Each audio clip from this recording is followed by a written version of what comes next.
আর কিয়ামতের মাঠে বহু নেকি ফ্রি ফ্রি পাওয়া যাবে। এটা কি জানেন? অনেক নেকি বিনামূল্যে ফ্রি ফ্রি আসবে আমলনামায়। কেন আসবে বলি হাদিসটা। নবী সাল্লাল্লাহু আলাইহি ওয়াসাল্লাম বলেছেন, তোমরা কি জানো সবচেয়ে বড় মিসকিন কে? দরিদ্র মানুষকে, মিসকিনকে। সাহাবীরা বলছেন, আমরা তো মনে করি যার সম্পদ কম সেই মিসকিন।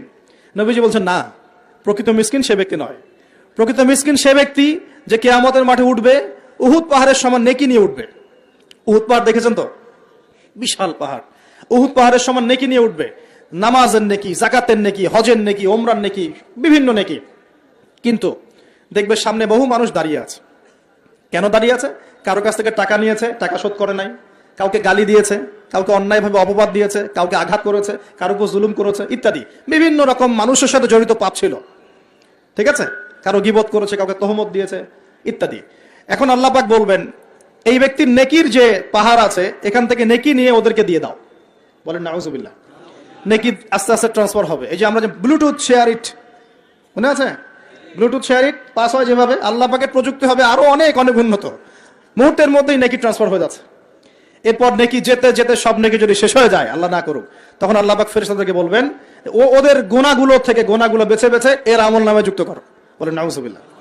এরপর এই ব্যক্তি এই বিশাল বিশাল নেকি অর্জন করার পরেও জাহান্নামে যেতে হবে। আল্লাহ পাক হেফাজত করুন আমাদেরকে, বলি আমিন। তো মানুষের সাথে জড়িত পাপটা খুব ডেঞ্জারাস। তো রোজা রাখার তাৎপর্য কি? যে আমরা যেন এই শিক্ষাটাকে সারা বছর ধরে রাখতে পারি।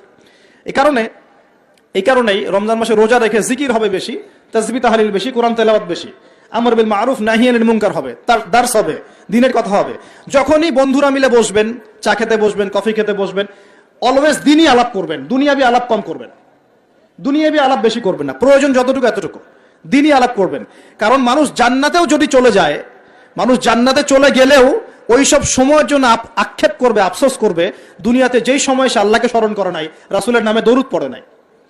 তাহলে যদি কোনো জায়গায় বসে পড়েন, বসে পড়ে আলোচনা করতে থাকেন, ওঠার আগে কমপক্ষে বলবেন, সুবহানাকা আল্লাহুম্মা বিহামদিকা আশহাদু আল্লা ইলাহা ইল্লা আনতা আস্তাগফিরুকা ওয়া আতুবু ইলাইক।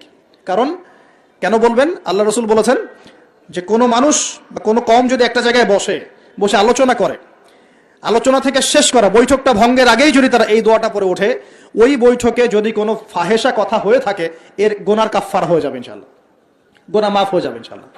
আর যদি ওই বৈঠকে ভালো কোনো কথা হয়, ওই কথাগুলো কিয়ামতের মাঠে তার জন্য দলিল হবে ইনশাআল্লাহ। তো এই দোয়াটা পড়ার চর্চা করবেন।